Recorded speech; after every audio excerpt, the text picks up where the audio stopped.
இப்போ நீங்கள் பார்த்துட்டு இருக்க செடி வந்து மணி பிளான்ட் செடி தான். ஆமாம், எல்லார் வீட்லேயுமே கண்டிப்பாக இருக்கக்கூடிய ஒன்று தான் இது.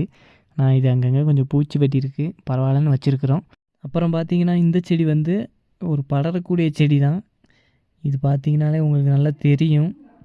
ஆனால் இந்த செடியோட நேமு தான் எனக்கு தெரியாது. அது பேசாமல் வளர்ந்துட்டே போயிட்டுருக்கு. பார்த்தீங்கன்னா தெரியும், நல்லா அடர்த்தியாக இருக்குது. அப்புறம் கொஞ்சம் பூச்செடிகளையும் பார்க்கலாம். இந்த பூச்செடிகள்லாம் பார்த்தீங்கன்னா தெரியும், நல்லா கலர்ஃபுல்லான இருந்துச்சு. இப்போ அந்த ரீசெண்டாக பெஞ்ச காற்று மழையில் வந்து எல்லாமே சேதமாயிருச்சு. இது கொஞ்சம் பூச்செடிகள் தான். இது எல்லாமே அழகுக்காக வச்சுருக்கோம். அப்புறம் பார்த்திங்கன்னா இது வந்து ஏலக்காய் செடி தான். இந்த கிளைமேட்டுக்கு நல்லாவே வளரக்கூடிய செடி தான். ஆனால் நாங்கள் பராமரிக்காதனால கொஞ்சம் வளராமல் இருக்குது. இது வச்சு நாங்கள் 3 வருஷம் ஆச்சு. இப்போது ரெண்டு முறை நாங்கள் அறுவடை பண்ணிட்டோம். இந்த முறை வந்து காய்க்கலை. பார்த்தீங்கன்னாலும் தெரியும் அந்த காய் உங்களுக்கு. இதுவும் ஏலக்காய் செடி தான். இது எல்லாமே பராமரிக்காமல் அப்படியே கிடக்கு, சும்மா கார்டன் மாதிரி வச்சுருக்குறோம்.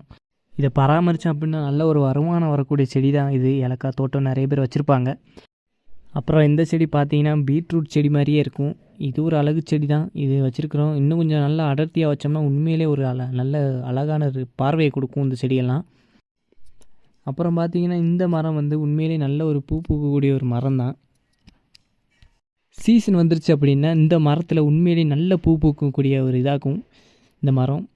ஆனால் ரீசெண்டாக பெஞ்ச மழையிலையாக்கும் இது எல்லாமே பூவெல்லாம் கீழே உதிர்ந்துருச்சு.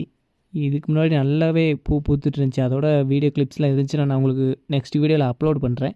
அடுத்து என்ன வீடியோ போடலான்னு கமெண்ட் பண்ணுங்கள். கண்டிப்பாக அடுத்து நல்ல ஒரு பெட்டரான வீடியோ உங்களுக்கு நான் எடுத்து தருவேன். 3 சரௌண்டிங்கில் இருக்க மாதிரி கமெண்ட் பண்ணிங்கன்னா போதும். அடுத்த வீடியோவில் சந்திக்கலாம்.